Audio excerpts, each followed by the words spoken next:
ক্যানাডায় winter মানেই snowfall, আর snowfall মানেই temperature নেমে যায় মাইনাসে। -20, 25, ইভেন আমি টেম্পারেচার ফল -52 পর্যন্ত দেখেছি। আগেও যেমন বলেছি, জীবনযাত্রা কিন্তু আমাদের থেমে থাকে না, এমনকি বাচ্চাদের স্কুলও এই সময় বন্ধ থাকে না। আপনারা শুনে অনেকেই অবাক হয়েছেন যে স্কুলে -20 ডিগ্রির নিচে টেম্পারেচার না নামা পর্যন্ত ওদেরকে দিনে 2 ঘন্টা করে বাইরেও রাখা হয়। যেহেতু ক্যানাডায় থাকতে গেলে স্নোফলের হাত থেকে বাঁচার আপনার উপায় নেই, তাই এর সাথেই অ্যাডজাস্ট করা শিখতে হবে। এভাবেই বাচ্চারাও স্কুলে 2 ঘন্টা করে স্নোয়ের সাথে খেলতে খেলতে তাদের ইমিউনিটি পাওয়ার বিল্ড আপ করে।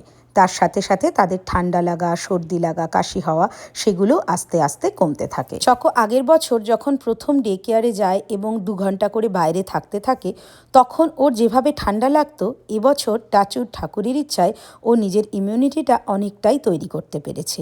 হয়তো আরও আস্তে আস্তে দিনে দিনে এভাবেই নিজেকে মানিয়ে নেবে এই এক্সট্রিম ওয়েদারের সাথে। তবে একথাও ঠিক যে এই এক্সট্রিম ওয়েদারের সাথে লড়াই করার জন্য চাই এক্সট্রিম লেভেলের প্রোটেকশন।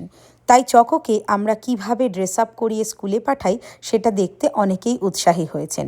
অনেকেই কমেন্ট করে জানিয়েছেন যে এত ঠান্ডায় বাচ্চারা কি করে নিজেদেরকে প্রোটেক্টেড রাখে। চলুন সেটা দেখাই আজকে।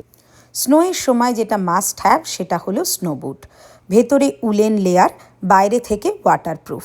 ভেতরে স্নো ঢুকতেও পারে না এবং স্নোতে স্কিড করার সম্ভাবনাও কমে যায় এই স্নো বুটে।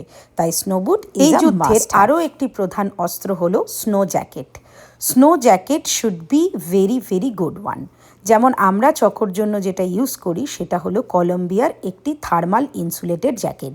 এই ভেতরের যে থার্মাল ইনসুলেশনটা সেটা বডি হিটটাকে ভেতরে অনেকক্ষণ পর্যন্ত ধরে রাখতে হেল্প করে। The next must have is a snow pant. Snow pant এবং জ্যাকেটকে একসাথে স্নো স্যুট বলা হয়। স্নো প্যান্টও ভেতরে উলেন এবং বাইরে থেকে ওয়াটারপ্রুফ। তাই স্নোয়ে বাচ্চারা গড়াগড়ি খেলেও এই প্যান্টের ওপর দিয়ে স্নো ভেতরে ঢুকতে পারে না এবং এটা আপ টু চেস্ট শরীরকে গরম রাখতে সাহায্য করে। ক্যানাডার ঠান্ডায় layering is very important. Like অনেকগুলো লেয়ারে জামাকাপড় পরলে ঠান্ডা থেকে বেশি প্রোটেকশন পাওয়া যায়।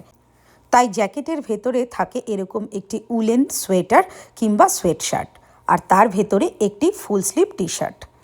একইভাবে পায়েও থাকে 2টো লেয়ার, একটা উলেন এবং একটি জিন্স। সাথে রয়েছে স্নো গ্লাভস, যেটা কিনা বাইরে থেকে ওয়াটারপ্রুফ এবং ভেতরে woollen layer. And last but not the least, thermal insulated টুপি এবং তার সঙ্গে নেক ওয়ার্মার।